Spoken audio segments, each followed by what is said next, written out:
Jail में आ एक सिरा फाड़ रस्सी वठी है। अब्बा मेरे को काम नहीं होता, तेन पता ही है। मोहसन तू सिरा फाड़। वाह रब्बा केंज दी औलाद दिती है। एक कमला है, एक नफसियाती मरीज है यार, और कोई बंदा भी नहीं नजर आ रहा। रस्सी भी वटनी सी।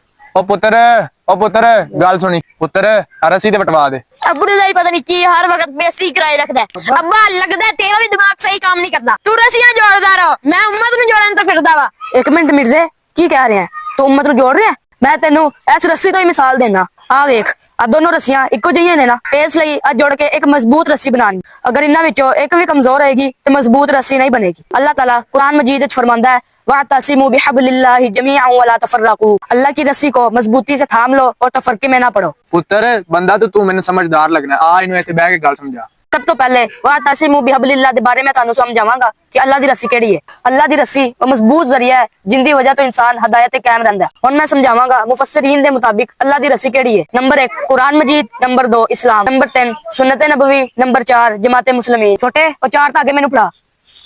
आ वेख समझ आ, धागा कुरान वाला है ते आ इस्लाम वाला है ते आ सुन्नत नबवी वाला है ते आ जमात मुस्लिमीन वाला है। ते इन्हां सारियां नूं मिलाइए ते अल्लाह दी रस्सी बनदी है। इन्हां चारां विचों एक नूं भी छड्ड देंगे ते रस्सी कमजोर हो जाएगी। उम्मीद करना तेनू समझ आ गई होगी। ते हुण मैं तशरीह करना वला तफर्रकू दी। अल्लाह ताला फरमांदा है फिरके ना बनाओ ते गिरोह ना बनाओ। जिन्ना इन्हां चारां धागियां नूं फड़िया होया है ओ जमात है। इंदे चों एक भी धागा छड्ड दिता है ते ओ फिरका है। ते जिन्हां ने भी इस रस्सी नूं फड़िया है उन्हां दा दावा है कि इस रस्सी नूं फड़ो ते फिर इत्तेहाद हो सकता है। जिन्ने एक धागे नूं छड़िया फिरकाबाज ओ है कि जिन्ने पूरी रस्सी नूं थाम के रखिया फिरकाबाज हो। व्यूअर्स फैसला तुहाडे ते। तफरकाबाजी पर यह हमारा पहला पार्ट है और इंशाल्लाह आगे कुछ दिन हम तफरकाबाजी पर ही वीडियो बनाएंगे। माशाल्लाह पुत्र तू बहुत अच्छे अंदाज से समझाया, मैनू समझ लग गई। मैं उम्मीद करना लोगों को समझ लगनी चाहिए। जेल में जेड़ा बना फिरदा ना इनू मैं पोले मारांगा, इंशाल्लाह वक्त आएगा लोग भी तेन पोले मारेंगे।